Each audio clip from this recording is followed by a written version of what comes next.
नमस्कार। साहित्य तक के बुक कैफे के एक दिन एक किताब कार्यक्रम में मैं जयप्रकाश पांडे आपका स्वागत करता हूं और आज मैं साहित्य अकादमी द्वारा प्रकाशित लल्लेश्वरी के वाक इस पुस्तक के साथ उपस्थित हूं। इस पुस्तक का संपादन राधा वल्लभ त्रिपाठी ने किया है। हिंदी अनुवाद और भूमिका जो है अद्वैतवादिनी कोल ने किया है। लल्लेश्वरी दरअसल हिंदी साहित्य से अधिक कश्मीर में अपने दर्शन और अपने वाक के लिए जानी जाती हैं।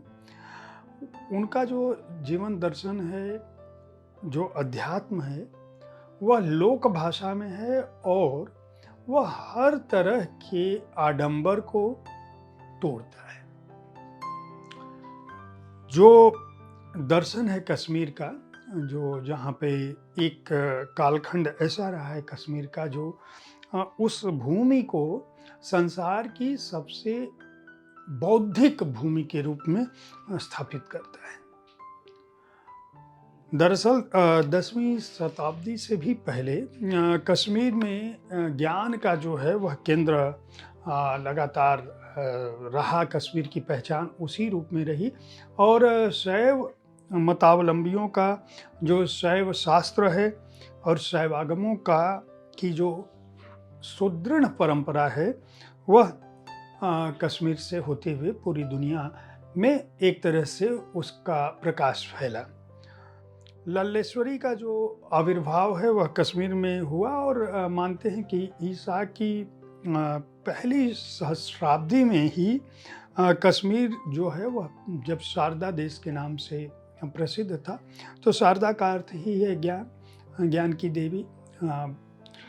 धर्म, दर्शन और अध्यात्म तीनों का यह केंद्र होता था और यही वजह है कि वहाँ कई महान विभूतियों ने जन्म लिया और उनमें लल्लेश्वरी भी एक थी और उनका जो वाक है वह पूरी दुनिया में ललद्यब्ज के नाम से प्रचलित हुआ। कश्मीर की भूमि में 28 शैवागम, 77 शाक्त आगम या तंत्र विषयक ग्रंथ और 108 वैष्णव आगम रचे गए और शैव और शाक्त की जो परंपरा है, जो निगम परंपरा है वेदों की, वह वहीं से प्रस्फुटित हुई।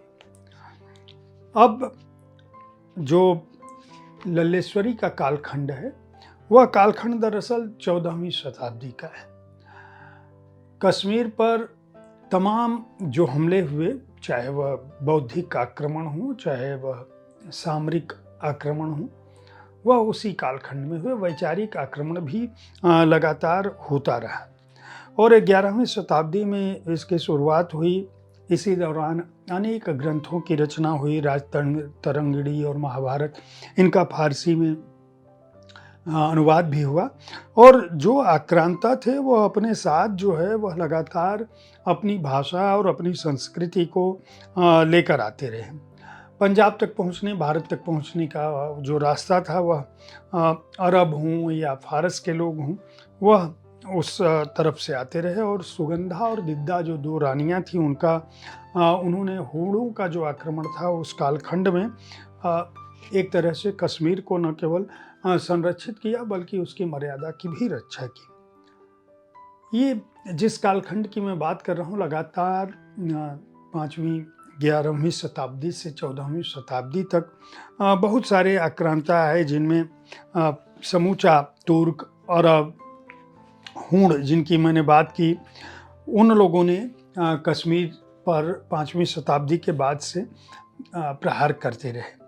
और ऐसे समय में जब फारसी, सूफी, कश्मीरी, डोगरी, तमाम तरह का साहित्य एक दूसरे से उनका अनुवाद हो रहा था, उनकी भाषा में बात हो रही थी, तैमूर भी आ चुका था, लगातार मूर्तियों पर हमले हो रहे थे, विचारों पर हमले हो रहे थे, तब लल्लेश्वरी जो है वह न केवल अपने वाक के साथ उपस्थित हुई बल्कि उन्होंने समूचे परिदृश्य को एक तरह से बदल दिया। उन पर दुनिया भर में अनुवाद हुए। कुछ लोग मानते हैं कि अमीर खुसरो जो 1253 में जिनका एक तरह से जन्म हुआ था और जिन्होंने फारसी और हिंदवी को एक पहचान दी, उनका जो दर्शन था, उनका जो मत था, वो लल्लेश्वरी पर भी कहीं न कहीं पड़ा है। 1335 ईस्वी में इनका जन्म वर्ष माना जाता है और गोपीनाथ रैना वगैरह ने जो शोध किया है वो उसके हिसाब से उनका जन्म का नाम जो है लल्लेश्वरी का पद्मावती था।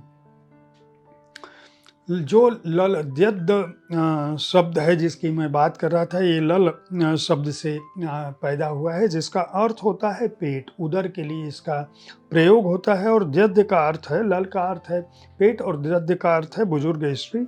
स्त्री यानी विशाल उदर वाली स्त्री, ऐसी स्त्री जिसके विचारों में सारे धर्म, दर्शन, आध्यात्म और जो वैचारिक द्वंद्व हैं वह एक तरह से समाहित हो गए थे। अब ललद्यद्ध में उन्होंने क्या रचना की, क्या कुछ सृजित किया, यह पुस्तक लल्लेश्वरी के वाक में, जिसका संपादन राधा वल्लभ त्रिपाठी ने किया है, उन्होंने इस बात को इसके अंदर रखा है। और दरअसल ये जो संस्कृत में जो राजानक भास्कर द्वारा जो स्वीकृत पाठ स्वीकार किया गया था लल्लेश्वरी के वाक का, उसको उन्होंने इसमें लिखा है। जम्मू कश्मीर के सरकार ने 1930 में इसको प्रकाशित किया था, जिसका नाम था राजानक भास्कर कृत लल्लेश्वरी वाक्यानि। उसी का ये हिंदी मतलब उसी पर उसका संपादन आचार्य राधा वल्लभ त्रिपाठी ने किया था। हिंदी अनुवाद अद्वैतवादिनी कोल ने किया है। यह शैव दर्शन के जो 36 तत्व हैं, उन तत्वों के आधार पर जो लल्लेश्वरी ने जो वाक की रचना की, उन वाक में क्या है, आप इसको ऐसे समझिए कि एक जगह मैं उनके वाक का अर्थ कुछ बातें बताता हूँ जो वाक के अंदर सम्मिलित हैं। जैसे वो लिखती हैं, जिसका हिंदी अनुवाद में पढ़ रहा हूँ आपके लिए। चिदानंद को, ज्ञान प्रकाश को जिन्होंने अनुभव किया, जीते जी वे मुक्त, विषम संसार के पास को अबोधों ने 100 गांठ दी। यानी इस संसार में जो कुछ भी व्याप्त है, अगर आप उसे बंधन में बांधते हैं तो वह आपकी मुक्ति के रास्ते में बाधक है। और जिसने चिदानंद, जो आनंद और सत और चित आनंद है, उसको जिसने समझ लिया, वह जीते जी भी मुक्त हो सकता है। यह बात तो द्वैत अद्वैत जितने भी दर्शन हैं, जो आध्यात्म की पराकाष्ठा है, जो योग है, सभी मानते हैं। भारतीय दर्शन का जो मूल है वह भी मानता है, सूफी संत भी मानते हैं। यानी इस संसार में रह के भी संसार के बंधन से मुक्त होना। अब आप समझ सकते हैं कि इतनी सहज भाषा में उन्होंने जो कुछ लिखा वह कितना महत्वपूर्ण है। इसी तरह से एक जो इसकी चर्चा मैं इसलिए कर रहा हूँ क्योंकि ये बहुत महत्वपूर्ण है।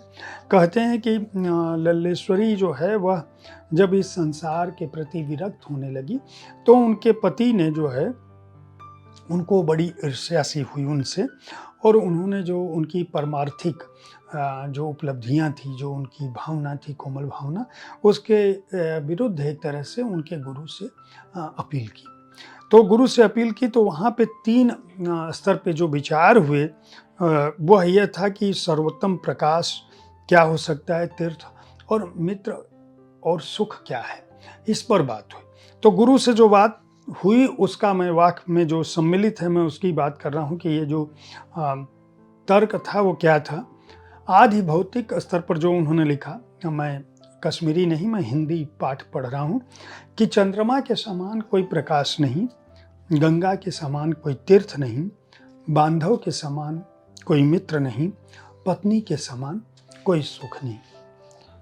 इसका उत्तर जो है वह आधिदैविक स्तर पर जो उत्तर हो सकता है वह इस रूप में आया कि दृष्टि के समान कोई प्रकाश नहीं, घुटनों के समान कोई तीर्थ नहीं, यानी घुटनों की जो शक्ति है उसके समान कोई तीर्थ नहीं, धन के समान कोई बंधु नहीं, स्वास्थ्य के समान कोई सुख नहीं।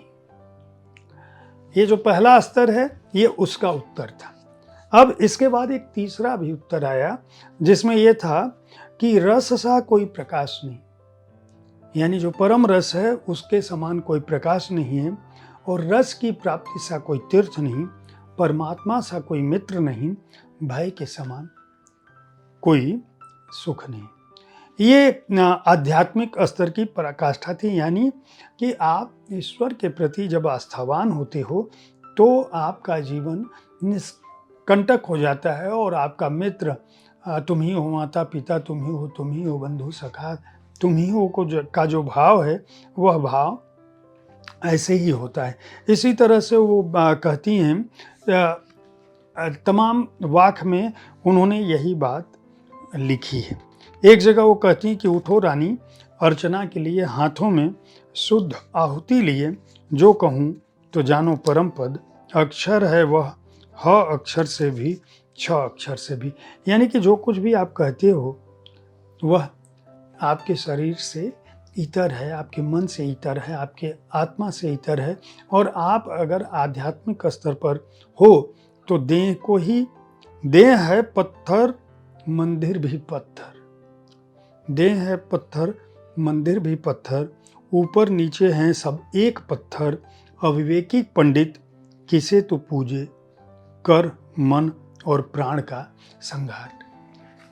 आप समझ सकते हैं कि 14वीं शताब्दी में कश्मीर की भूमि पर ललित के रूप में लल्लेश्वरी ने जिस तरह की वाक की संरचना की, 60 जो लल्लवाक हैं उनके संस्करणों पर आधारित यह पुस्तक है। उन पर एक लंबी टिप्पणी है, उनकी समीक्षा है, उनका अनुवाद है, किस रूप में वह निकली बाहर, और इन 60 वाक में उन्होंने क्या कुछ कहने की कोशिश की है। जो आखिरी वाक है श्री लल्लेश्वरी का, वह है अपने आप को ढूंढते हुए क्लांत हुई, छुपे ज्ञान तक पहुँचा न कोई, पहुँची मैं खाने जो लय लगाई, भरे भंडार पर पीता न कोई।